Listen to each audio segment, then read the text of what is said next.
Welcome to the Friends of the Earth System Change webinar series.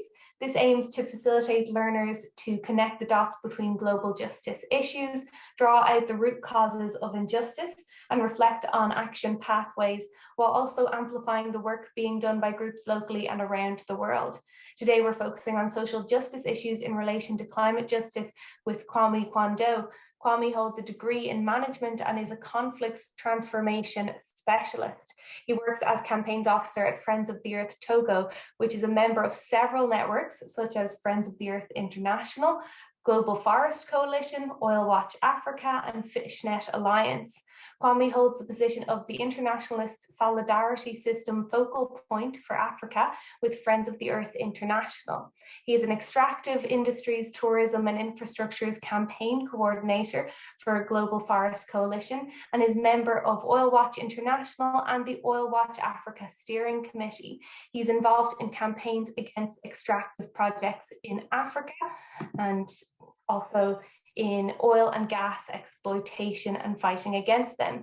Kwame combats climate change by promoting people-centered solutions to the climate crisis. Fantastic. So thank you once again for joining this webinar, and thank you, Evelyn, for inviting me. My name is Kwame, and I work for Friends of the Earth Togo. So this evening, I'll be going to speak on the topic, fighting climate and social injustices, a collective struggle to save the planet. The plan that I prepared for this presentation is in two parts. After I share the objective and introduction, the first part will focus on some concepts clarification. We're going to clarify climate change, what is it, climate justice. We're going to understand climate justice, what we do, and also we share a bit on just energy transition, because the debate today also talks about energy transition. And after that, we'll look at some solutions proposed by the UNFCCC negotiations. What are they, and what are the consequences of these solutions on the communities? So part two will focus more on what we do as activists, as civil society organizations, as climate justice movements. So we'll talk about how we fight dirty energy and promoting energy transition. And we also tell you about our work at a local level and how we bring that work to global level. And we conclude this presentation. The objectives that guiding these presentations are, firstly, we want to introduce you to the climate justice. What is climate justice? And we also going to share the dynamic around UNFCCC. So at the end of this presentation, you have a sense of what exactly going on in the UNFCCC negotiations, namely COPs, Conference of Parties. And the third objective, we're going to share more on what we do with communities and people that's fighting for climate justice. So for the introduction, I would like to touch base on 3 points. The first point, just say that we are facing a dramatic phenomenon crisis known as climate crisis, which is caused by global warming. So the rise of temperature causes enormous negative consequences to the living beings living on the earth. Because we are not alone living on the earth, we have other living beings that also take part of the earth. So we see that among those consequences, what's happening often in Africa is droughts, cyclones, floods. And in terms of cyclones, we remember cyclone Idai cyclone in 2019 that hit Mozambique and South Africa, in Southern Africa. We also remember in 22, in January, Louise cyclone that also hit Southern Africa, and Kenneth, cyclone Kenneth, that also damaged South Africa and Mozambique. So droughts in the Sahel, exacerbated by climate change. We have floods that destroy agriculture, that destroy crops, farmers' crops. So those are the consequences we just want to highlight. That is the first thought I would like to bring in. The second thought, we also see that to tackle those consequences of climate, negotiations are happening at the UNFCCC, United Nations Framework Convention on Climate Change. So those negotiations are also projecting some solutions that are not acceptable because those solutions are not helping the crisis, but rather they exacerbate the consequences and effects of climate change, because they are talking more of nature-based solutions and carbon removal.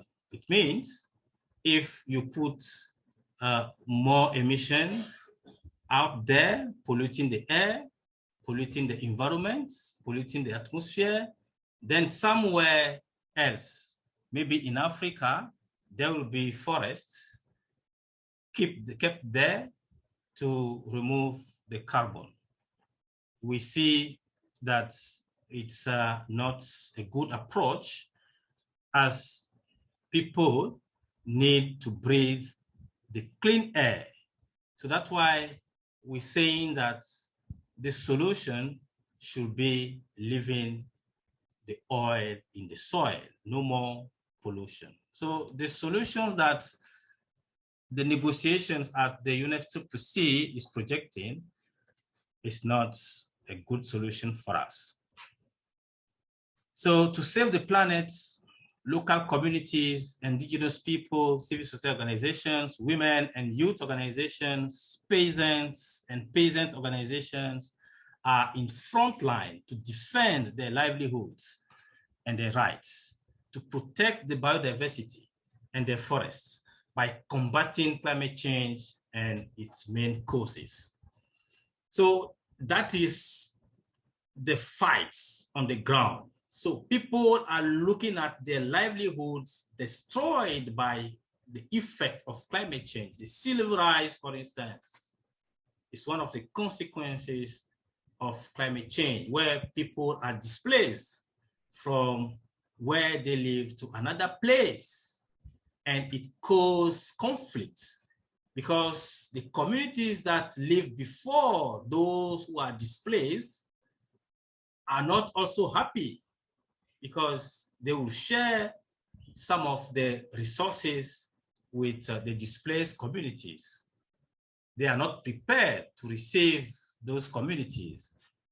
Even if they are prepared, there is not enough land to cultivate.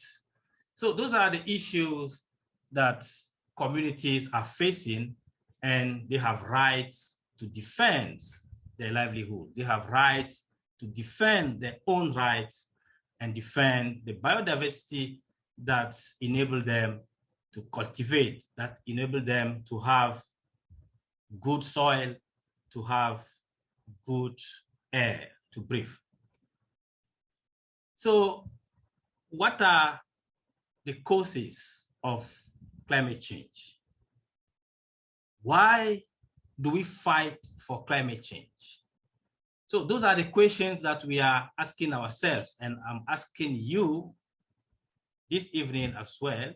And together, we're going to respond them through the development of the topic that I presented to you. So what is climate change? So we need to clarify these concepts of climate change so we understand the dynamic of the fight for climate justice. So first of all, we need to understand that climate naturally should change, and it refers to a long-term shift in temperatures. So naturally, this can happen, but we are talking today of climate change because the shifts in temperatures, it mainly coming from human activities. And human activities have been driving this since the 80s. And what kind of human activities we are talking about here? We are talking about fossil fuel burning, like coal, oil, and gas, which produce heat-trapping gases. So this is confirmed also by the IPCC, the Intergovernmental Panel on Climate Change, which stated clearly that the global warming of the last 50 years is due to human activities. And of course, we are running for profit. And if you see the multinationals that are running for profit, they invest huge amounts in oil and gas to produce energy, but they don't care about the consequences, the air pollution, the CO2 emission into the atmosphere, which cause the climate change. So climate change, the cause of climate change, I may say, is the burning of fossil fuels. So those fossil fuels reject the emission from fossil fuel rejected in the atmosphere. We call them the greenhouse gases. In a big quantity, leads to the rise of temperature, which is the main characteristic of climate change. So the greenhouse gases emitted in the atmosphere raise the temperature, and the temperature is raised, then it shifts from normal temperature to a higher temperature, then it causes a lot of things, climate change. So you see some effects, the ocean warming, that is effect of climate change. You see also the coastal erosion because of the sea level rise. And you see droughts because the moment that the rain should come on the earth, because of climate change, that rain may not be sufficient for the earth or may not come on time. And also we can see those cyclones because something has changed somewhere. So those are the aspects that I want to bring to you so you understand what climate change is, why we are targeting fossil fuels as a main cause of climate change. The second concept I would like here to clarify is climate justice. What is climate justice? It's a concept that addresses the just division, fair sharing, and equitable distribution of the benefits and burdens of climate change and responsibilities to deal with climate change. So if you remember the Industrial Revolution, where we see a lot of things, lots of industries pumping up, putting the greenhouse gases into the atmosphere, which is the main cause of the climate change. If you look at it carefully, you see that some countries, mainly in global south, are not responsible of that pumping of CO2 into the atmosphere. So responsibilities lies on the developed countries, which by the Industrial Revolution time do a lot of activities to pump the CO2 into the atmosphere. So we need to clarify that responsibility. And now that there is climate change and we are all facing the effect of climate change, we can't say that this is only be affecting the global north. We need to share that responsibility. So that's why we are talking of fair share, because we need to be fair to ourselves.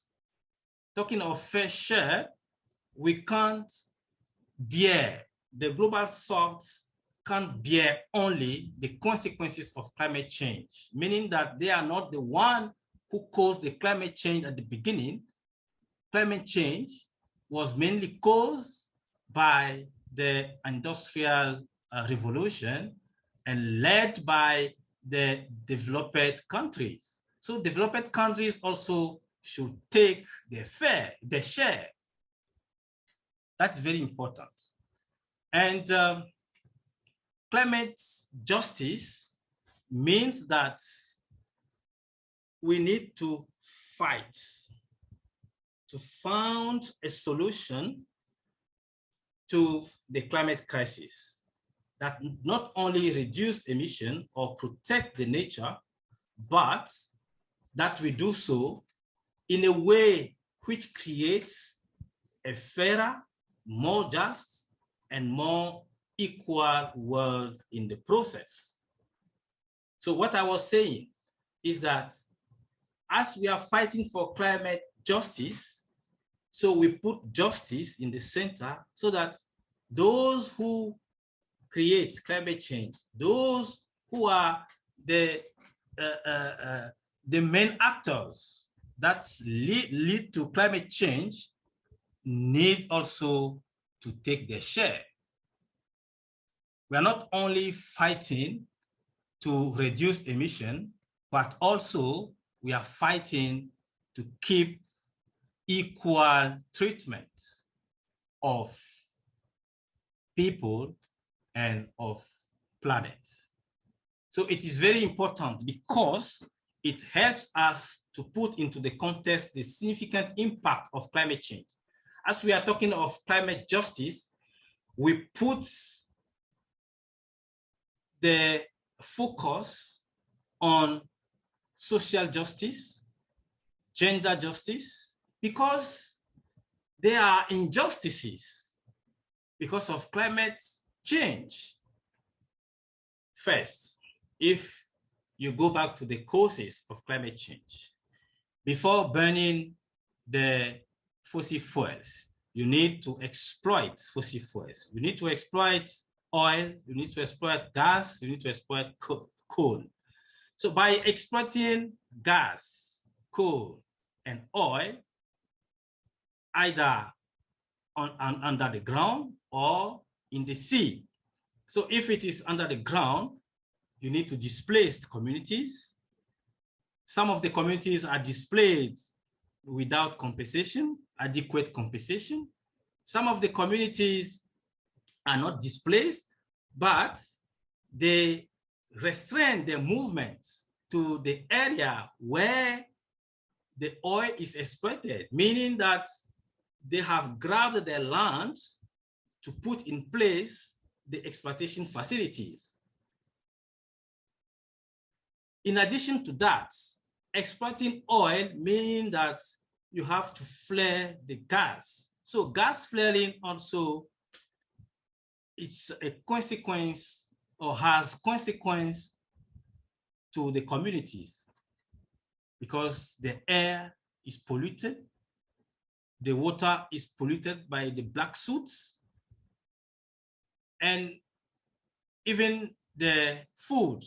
If you go to Port Harcourt, for instance, in Nigeria, you see black soot everywhere, deposit on the food, on the water you drink.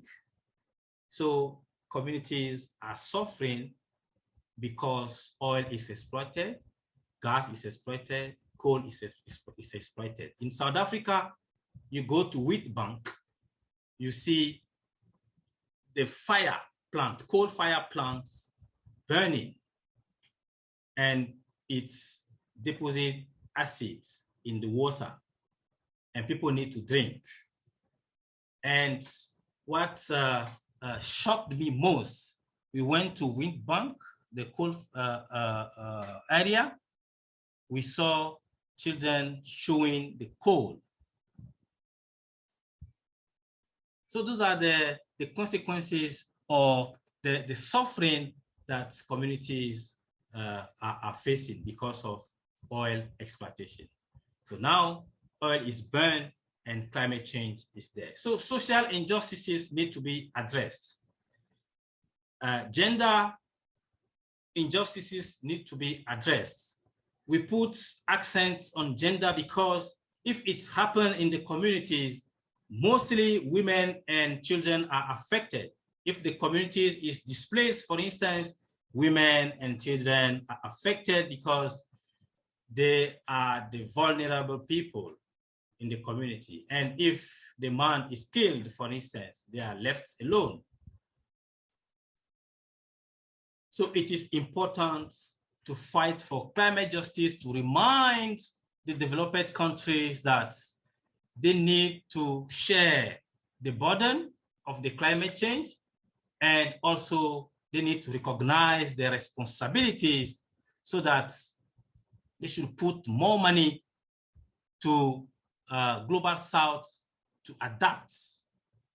That's very important in the fight of climate justice. And at the same time, we fight in solidarity with affected people where the extractive projects are happening.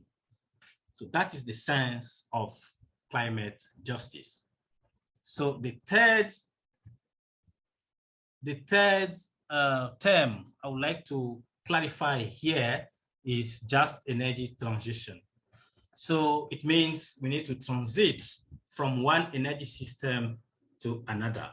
So in our context here, this shift involved shifting from a system based on fossil fuel, system based on oil, gas, and coal. We don't want that system anymore because it creates a lot of problems for communities, for people, for nature. We don't want that system anymore. We want to transit, so we are lobbying. We want to transit from that system to one that is dominated by a clean, renewable energy, clean, renewable electricity, for instance, clean, renewable energy. So just energy transition means that we want those who are investing in coal, in gas, in fossil fuels, need to divest. Instead of investing in fossil fuels, please invest in clean, renewable energy so that people have peace with nature, because fossils are leading to climate change and are causing climate crisis.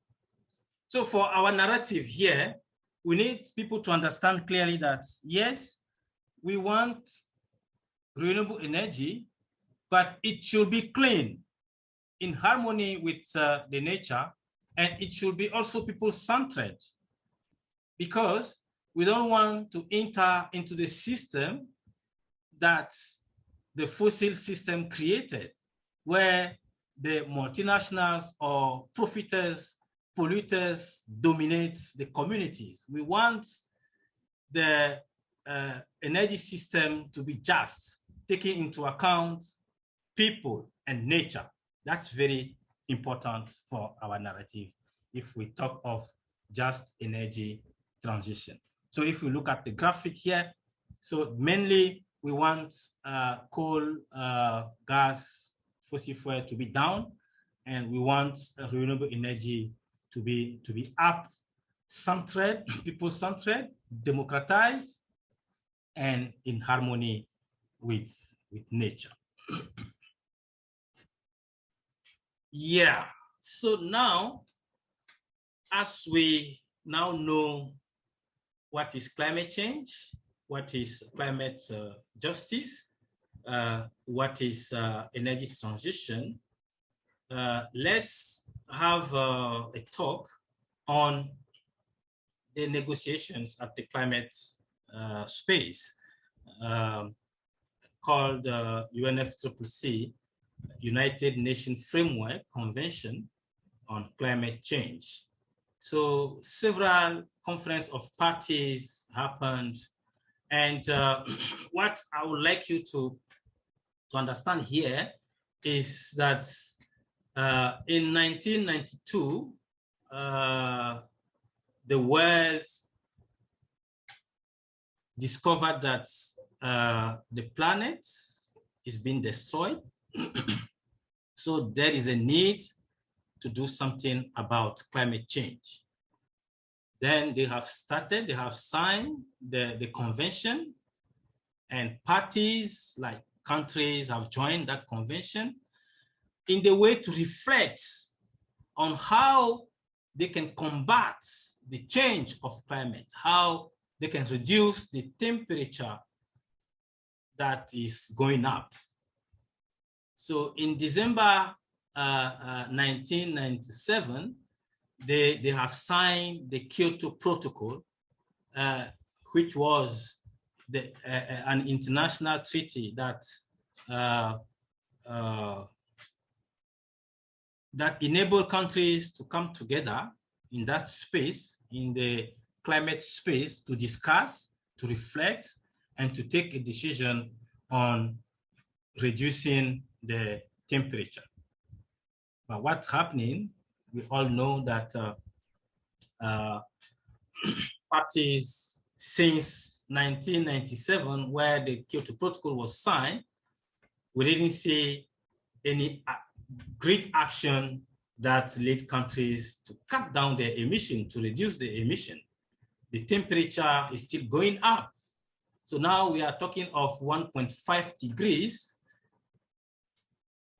And we are afraid that if we don't pay attention, in the few years, we're going to go over 2 degrees, because burning of fossil fuel still continuing.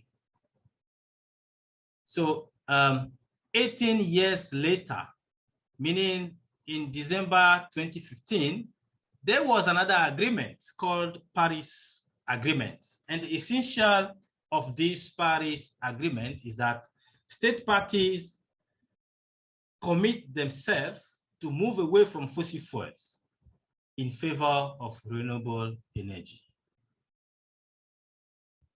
But what we are seeing, yes, the debates on renewable energy is also taking place, but the extractive projects exploiting oil, gas, and coal still on.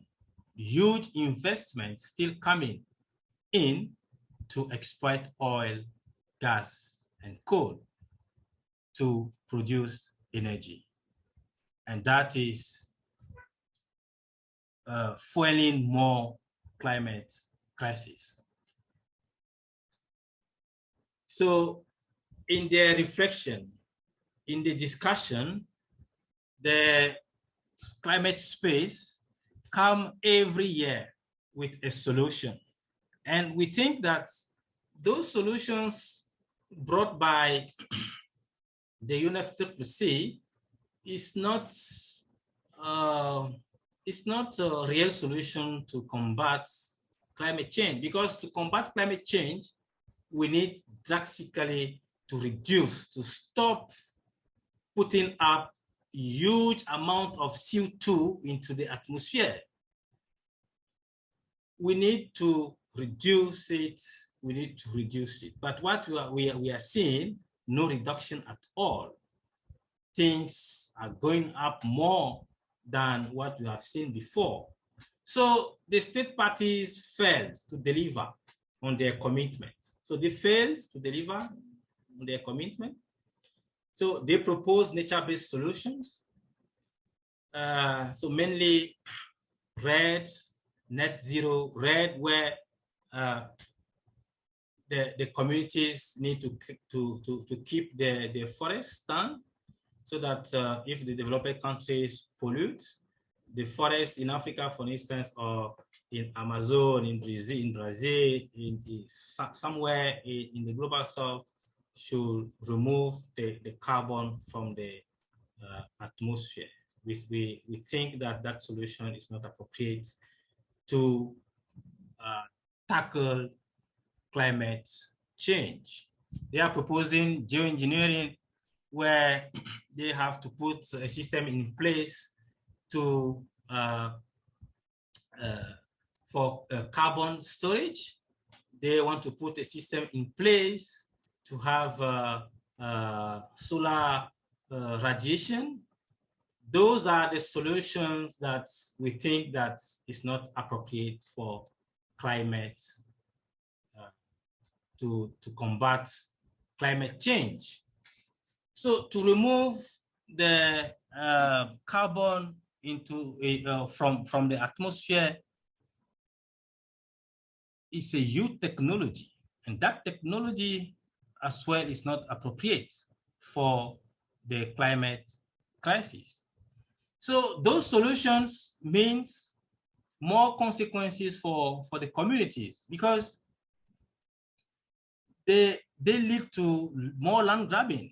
If they want to remove carbon from atmosphere by trees, so they have to plant trees. But what are the spaces they need to plant trees? Community spaces. So they grab land from communities again.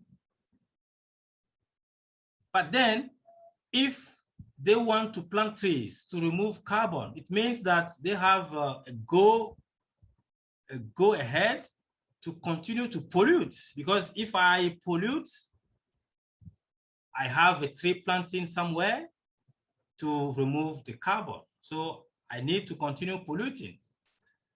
So it means more land grabbing for extractive projects and land grabbing for plantations. So land grabbing means eviction of communities, no more land for agriculture.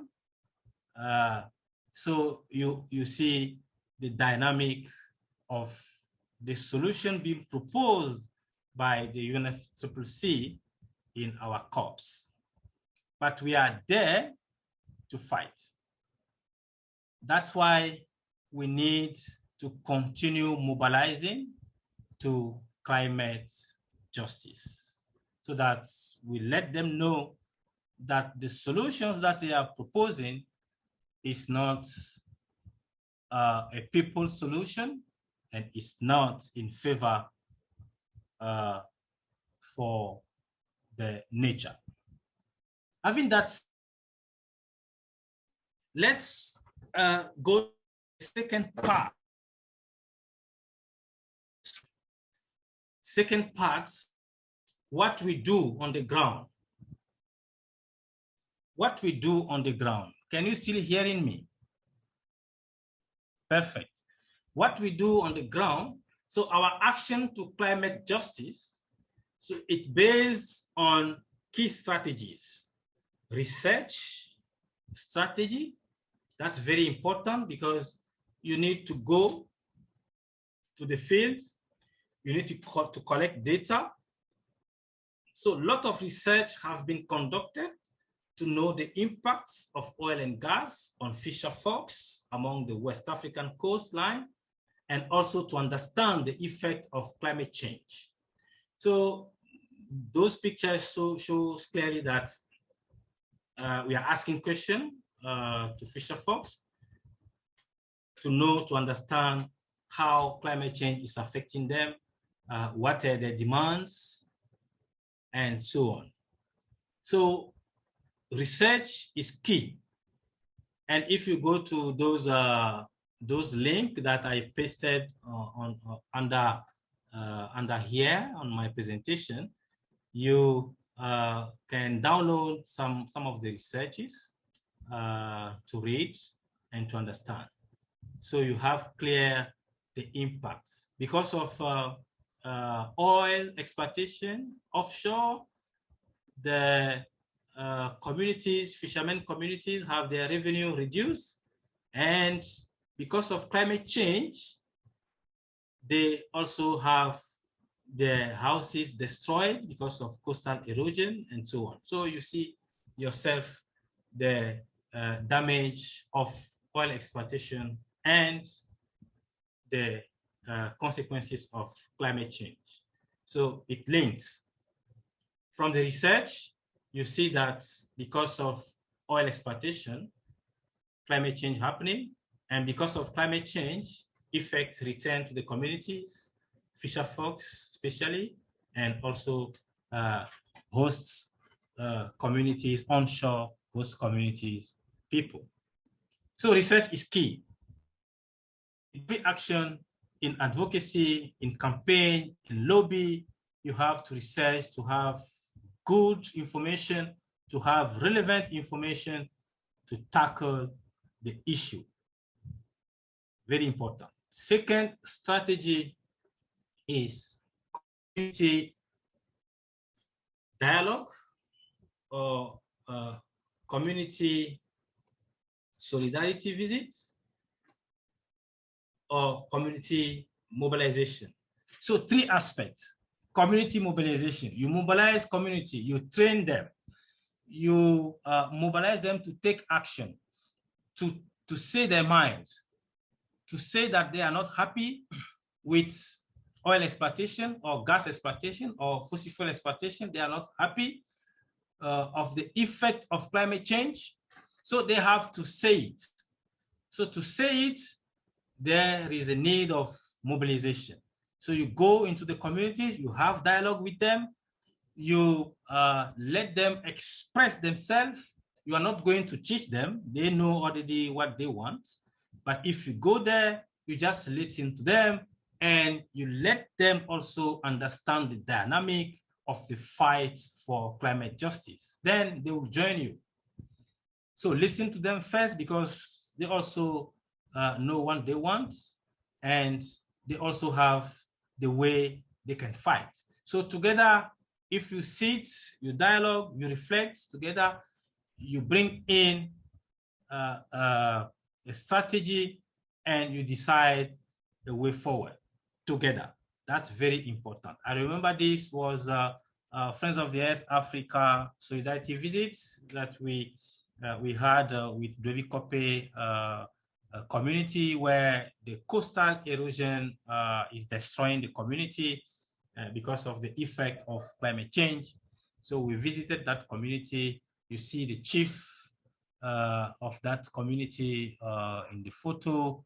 He's always with us. And even this week on the 28th of Thursday, after tomorrow, we'll be on the field to have a strategy meeting with those communities to see how we can discuss with the population, the government. Of time. So yeah, just energy transition, our campaign how we promote the small solar panel to enable people to switch on the lights, to cook, and so on. So you see, very important to collaborate with other civil society organizations. And from our campaign against export credit agency, this campaign is useful. So we are targeting export credit agency to tell them to divest from fossil fuel to renewable energy. So local to global, we join Spaces, UNFCCC, Spaces, CBD, Convention on Biodiversity Species to raise our voices against the destruction of biodiversity and the destruction of the planet. We need to talk loud. We need to express ourselves. Communities also, we bring into that space the concern of communities about climate change, and we share the fear of the way that they are affected and so on. Those are the pictures you can see yourself. The coastal erosion is destroying communities. To conclude, very key things. We need to be determined. The solidarity with affected people is key. Information sharing, mutual capacity building must be the pillar of our struggle for the better world. The research, as I said, is very important. Let's mobilize for a better world. Thank you for your attention. So just as we wrap up now, I want to say a huge thank you to Kwame for your amazing presentation. Thank you to those who are watching and those who have asked questions. You can check out more about this information from the Friends of the Earth International links in the chat, and from the Friends of the Earth Togo, which will be linked to the recording as well, to follow, support and join campaigns from the organizations mentioned here. And we'll link some other resources in the chat as well, so you can continue your learning and activism for climate justice. And just one last huge thank you to everyone here, and especially to Kwame for your presentation. Thank you and have a lovely evening, everyone.